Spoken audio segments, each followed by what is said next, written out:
Bienvenidos más a Crítica en Iquique Televisión. Estamos grabando este programa el día martes 20 de octubre y lo primero que queremos señalar es que sentimos comunicarles, ¿cierto?, el fallecimiento de un destacado hombre de las comunicaciones en nuestra región, Fernando Muñoz Marinkovic, quien fuera director de la Radio Iquique y también del canal NorTV durante muchos años en nuestra ciudad. Así que le expresamos las condolencias a sus familiares ante esta sensible pérdida. Nosotros vamos al programa de hoy y también comunicarles que vamos a hablar de un tema que no está directamente relacionado a la línea del programa, que siempre estamos hablando de política, a pesar de que todo es política y seguramente vamos a ver las aristas políticas del tema de hoy, que tiene que ver con el maltrato infantil. A raíz, cierto, de una serie de hechos que se han producido en nuestro país y en nuestra región también, desde hace mucho tiempo, este no es un tema nuevo, pero hemos querido abordarlo con especialistas del más alto nivel. Queremos presentarles precisamente primero a Paula Soto, quien es directora regional del Servicio Nacional de Menores Sename. Paula, bienvenida a nuestro programa. Muchas gracias por la invitación. Franco Velázquez, cierto, orientador familiar, quien trabaja actualmente en la JUNAEV. Franco, bienvenido también. Gracias. Muchas gracias por la invitación. Y también la abogada Javiera Williams, ¿cierto?, quien trabajó en el Centro de Protección de Víctimas de Violencia Intrafamiliar. Javiera, bienvenida también a nuestro programa. Hola, gracias. Y como es habitual, ¿cierto?, nuestro analista, sociólogo Omar Williams. Omar. No se sube por el chorro, no siempre es habitual. ¿No? No, pero el 90% de los programas está usted. Usted no está conduciendo. ¿Ah? Oh, ¿verdad? Sí, eso es verdad. Oye, Omar, bueno, primero plantear el tema, esto del maltrato infantil. No sé qué tan nuevo es el maltrato infantil, digamos, en términos como tema, digamos, ¿cierto?, en nuestra sociedad, porque hasta hace 3 décadas, 4 décadas y probablemente un poco más, era habitual, digamos, y nadie se lo planteaba como tema, como un tema relevante, ¿cierto? Había que criar a los niños, digamos, y todo era permitido, e incluso había un adagio, ¿cierto?, que decían que la letra con sangre entra. ¿Recuerdas tú, no? Sí. Yo era medio porfiado. Ya. Así que la letra no entró. ¿No entró? Ya. Pero te llegaron tus coscorrones. Yo creo que es evidente que se ha producido un mayor aumento de la conciencia respecto a la violencia, en este caso específico sobre los niños. También hubo un momento de mucho debate público en el país sobre la violencia hacia la mujer. Y está apareciendo una violencia, o estamos dando cuenta de una nueva violencia que se está ejerciendo contra los adultos mayores. Entonces la pregunta es, bueno, ¿qué pasa, ¿no es cierto?, en nuestra sociedad, específicamente en nuestra región, que esta mala práctica vieja, ¿ya?, pareciera que todavía queda? Lo que me parece que todavía la sociedad, o parte de ella, no da cuenta que hoy día eso es un delito. Paula, entiendo yo que más del 70% de los niños en nuestro país han sufrido en algún minuto maltrato infantil. Las cifras son bastante duras, digamos. Así es. Bueno, durante el año pasado, el año 2014, ingresaron a la red de Sename alrededor de 111.000 niños, niñas y adolescentes. Es un número brutal que sorprende. De esos 111.000 casos, alrededor de 35.000 son por maltrato. Sabemos que todos los casos que ingresan a la red Sename tienen que estar ingresados, ¿cierto?, por orden de tribunal de familia. Ahora, en relación al que hay un tema que también señalabas al inicio y que tiene que ver con que, claro, tal vez hace 40 años atrás teníamos un poco más normalizado alguna situación que hoy día ya consideramos netamente un maltrato. Pero recién hace 25 años Chile ratifica la Convención Internacional de los Derechos del Niño. Entonces, hace 25 años recién. Exacto, es un tiempo relativamente corto, desde el cual los niños y niñas son considerados sujetos de derecho en nuestro país. Entonces yo creo que a partir de eso hemos dado pasos, pero claramente no es suficiente. Hoy día es necesario que la sociedad completa comprenda que como Estado tenemos el deber de proteger a los niños y no solamente una entidad o institución hacerse cargo de esta problemática. Franco, ¿cómo se conocen estos temas? Porque también me imagino yo al interior de la familia, ¿cierto? Si un chico no denuncia o algún familiar, ¿cierto?, una situación de maltrato, probablemente también haya muchas cifras negras, digamos, que no se conoce. ¿Cómo se llega a saber, digamos, en el caso, digamos, de estos 111.000 niños que nos dice Paula? Claro, yo me quedo con eso de las cifras negras. Muchas veces cuando hay violencia, ¿cierto?, en la familia y también con los niños, esa a puerta cerrada, por lo general no se conoce. son familias bastante herméticas, ¿cierto? Con lo que va sucediendo adentro. Entonces, bueno, ahí yo veo, ¿cierto? Desde la conciencia también del vecino, ¿cierto? O también de los colegios. Los colegios son lugares donde se pesquisa, ¿cierto? Donde se ven algunos indicadores cuando hay violencia en el caso de los niños, tanto en el aspecto físico y también como en el psicológico, en el conductual del niño. Se dice muchas veces que el niño es el síntoma, es el síntoma de un problema mayor, ¿cierto? Que está sucediendo en la familia. Entonces, cosa de mirar al niño en estos contextos, ¿cierto? Que son fuera del hogar, y se van a poder identificar ciertos indicadores que nos van a estar dando luces de algún maltrato. Javiera, ¿qué pasa con estos niños? Tú trabajaste ahí, ¿cierto? En el Centro de Protección CAMI, entiendo que se llama, ¿no? CAVI, perdón. ¿Cómo llegan esos niños? ¿Cómo les afecta, digamos, y qué tanto los marca para siempre, digamos, en su vida? Yo creo que hay que tener bien en consideración lo que señalaba Paula, que nosotros somos un Estado que ha reconocido los derechos del niño como sujetos propiamente tales de derechos hace muy poco.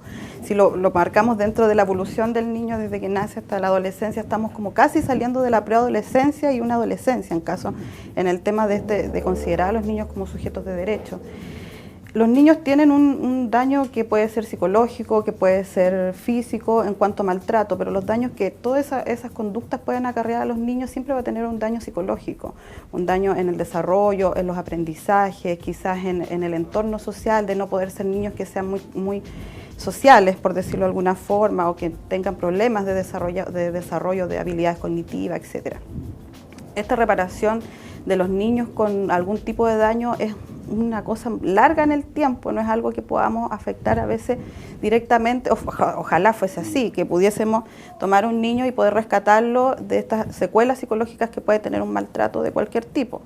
Pero esto no es así, por lo tanto, como sociedad también tenemos que hacernos cargo, como decían nuestros colegas panelistas, tenemos que hacernos cargo de estos temas que van mucho más allá de un tema familiar, que es un tema más social, por decirlo de alguna forma. Y ser social significa también de que las conductas que lleven a un tipo de maltrato que también se denuncien, porque estas cifras negras también están muy subidas, digamos, por temor, por no quererse meter en la vida del otro, porque al final después la pareja se arregla, entonces mejor no meternos en los asuntos familiares, y no se toma una conciencia de que los niños son en el fondo sujetos y no son objetos. Y eso yo creo que es el paradigma más complicado de cambiar en la sociedad, y que yo he visto, como ustedes también señalaron en un principio, la sangre entra con fuerza y todo, a mí me pegaron y nunca me traumé. Todas esas cosas que son patrones emocionales son muy difíciles de cambiar, y eso es lo que nosotros como sociedad tenemos que tomar en cuenta. Sí. A través de los medios de comunicación, Omar, también todavía asistimos, ¿cierto?, a alguna conducta, ¿cierto?, más bien retrógrada, diría yo, que a veces señalan, ¿cierto?, precisamente a raíz de los problemas que hay con los niños o con la educación, que hay quienes señalan, ¿cierto?, y sugieren que la disciplina, digamos, hay que volver a instaurarla, ¿cierto?, que a los niños no se les puede dejar en completa libertad los colegios y sobre todo los cursos, sobre todo a los más desordenados, ¿cierto?, los que son más inquietos, y que sería bueno de nuevo volver, digamos, al reglazo, ¿cierto?, al coscorrón, no sé. Y hay quienes lo dicen así sin ningún ambaje, digamos, en los medios de comunicación, y eso llama la atención porque es un tema social potente. El tema es por qué se difunde esa opinión. Uno puede decir, mira, estamos en una sociedad democrática y todos tienen derecho a opinión, pero este tipo de opinión, ya dadas las conductas agresivas que tenemos como sociedad, ya terminan reforzando estas conductas no deseadas, ¿ya? Por lo tanto, no es bueno, digamos, que, en mi opinión, que los medios de comunicación den cabida a esta opinión que refuerza la noción de la agresividad, ¿ya? Y por otro lado, uno puede decir, sí, ok, necesitamos disciplina, pero no necesariamente la disciplina tiene que estar asociada a la agresión física. La disciplina puede tú desarrollarla a través de otros métodos, digamos, por ponerle un nombre, de métodos no violentos. ¿Ya? Entonces, yo creo que lo que están planteando nuestros panelistas, aquí el esfuerzo que tenemos que hacer como sociedad es cómo rescatamos, como sociedad, los elementos no violentos, pese a que estamos, en mi opinión, estamos en una sociedad bastante agresiva. Paula, el tema de la formación de los niños. A nadie se nos enseñó, ¿cierto?, a ser padres, ¿ya?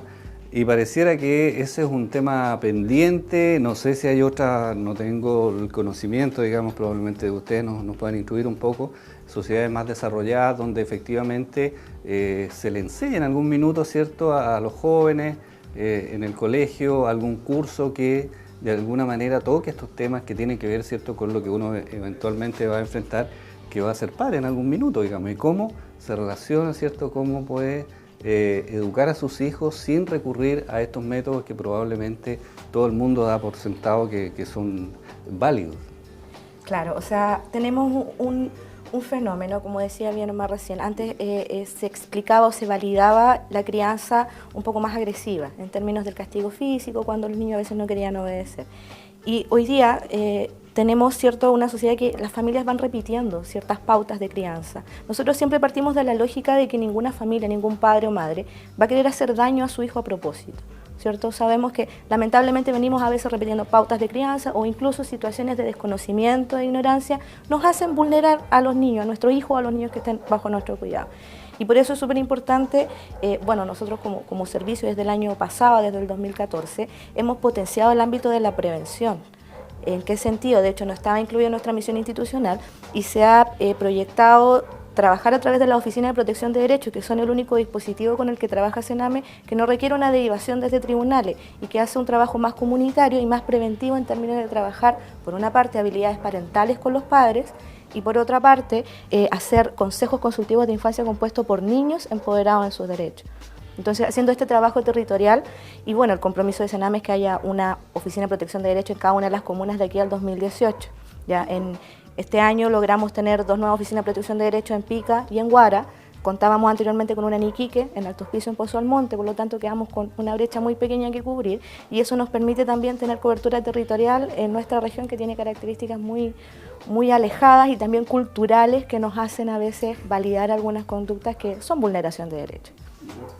Y esta situación, Franco, ha ido generando, ¿sientes tú, una disminución de casos o es un tema que es difícil, digamos, de romper y de alguna manera las estadísticas señalan, digamos, que esta situación permanece en el tiempo? Yo lo veo de la siguiente manera. El programa que yo trabajo en Habilidades para la Vida, una de las funciones también es trabajar con escuela de padres, ¿cierto? Escuela de padres. A nadie nos enseña a ser padre, como ustedes dijeron, ¿cierto? A nadie nos enseña a ser padre, pero sí hay ciertos tips, ¿cierto? O ciertas formas de poder contribuir, ¿cierto?, en la crianza de algunos padres, ¿cierto? O cómo ellos ven el ser papá. Entonces, por ejemplo, yo me quedo acá, ¿cierto?, con dice Paula, que es un tema transgeneracional, ¿cierto? Nuestros padres nos criaron de una manera y nosotros vamos repitiendo, así los padres de los colegios. Si a mí me enseñaron que la educación era, ¿cierto?, con disciplina, y la disciplina significaba un golpe, ¿cierto?, un coscorrón, lo que sea, yo replico y también valido esa conducta con mis hijos. Yo digo, no, si así es, si siempre ha sido así, ¿por qué sería de otra manera? Entonces, cuando nosotros, ¿cierto?, como ya profesionales del área nos encontramos con esto, ¿cierto?, tenemos que cambiar ese paradigma, tenemos que cambiar esa forma de ver las cosas. Y en la actualidad se habla de todo lo contrario, se habla de, ya tratamos, ¿cierto?, aunque la sociedad trata, ¿cierto?, o la sociedad chilena en este sentido es más competitiva, ¿cierto?, pero en los colegios, ¿cierto?, lo que hacemos nosotros no, hablamos de colaboración. ¿Cierto? Hablamos de colaboración, hablamos de resolución alternativa de conflictos, por ejemplo. Entonces se va instaurando, ¿cierto?, lentamente una mirada distinta, ¿cierto?, hacia los conflictos, ¿cierto?, hacia el ser padre también, a cómo criar, a cómo adecuo mis expectativas como padre hacia mis hijos también. Por ejemplo, viene un padre y, bueno, por desconocimiento también, le habla a un hijo como si fuera un adulto. Y de hecho, él cree que va a pensar como un adulto. Entonces ahí yo tengo que adecuar la expectativa y decir, no, alto, sí, es un niño, tiene otro, ¿cierto?, tiene otro desarrollo socioemocional y también neuronal. Por lo tanto, ¿cierto?, su manera de comprender las cosas va a ser distinta. Entonces todo ese tipo de información va cambiando, ¿cierto?, de a poco, sistemáticamente va cambiando la percepción de los padres hacia los hijos también. Y así también en la escuela. Sí, Javiera, todos hemos sido testigos en algún minuto, ¿cierto?, en el mall, ¿cierto?, en la calle, en un paseo, que vemos de repente a un papá o una mamá, ¿cierto?, que va, ¿cierto?, discutiendo con un hijo menor, a veces muy pequeño, y opta por la violencia, digamos, ¿cierto? Porque se exaspera, ¿cierto? No es capaz de controlarlo y nosotros nos quedamos, ahí digamos, cada uno tiene que asumir también, somos meros espectadores de esto, ¿no? Son muy pocas las personas que llegan a decirle, a increparlo, a decirle, oye, así no se trata a un niño pequeño. Eso pasa todos los días. Yo creo que eso tiene que ver, dentro de mi profesión, yo creo, o dentro de la cotidianidad que nosotros tenemos, como tú lo señalas, lo vemos regularmente. Y yo creo que eso tiene que ver también con un poco de que la gente no ha tomado la conciencia o también peca un poco de ignorancia en cuanto a temas legales, de qué son las conductas que están permitidas y cuáles son las que no podemos realizar con nuestros niños. Como padres también, yo creo que, como tomándome un poco el tema de las preguntas anteriores, de que si bien es cierto a nadie le enseñan a ser padre, pero sí existe quizás un recuerdo. Yo creo que siempre cuando los padres me dicen esto, pero es que a mí también me va a decir, pero ¿tú recuerdas qué sensación tuviste tú cuando te pasó eso?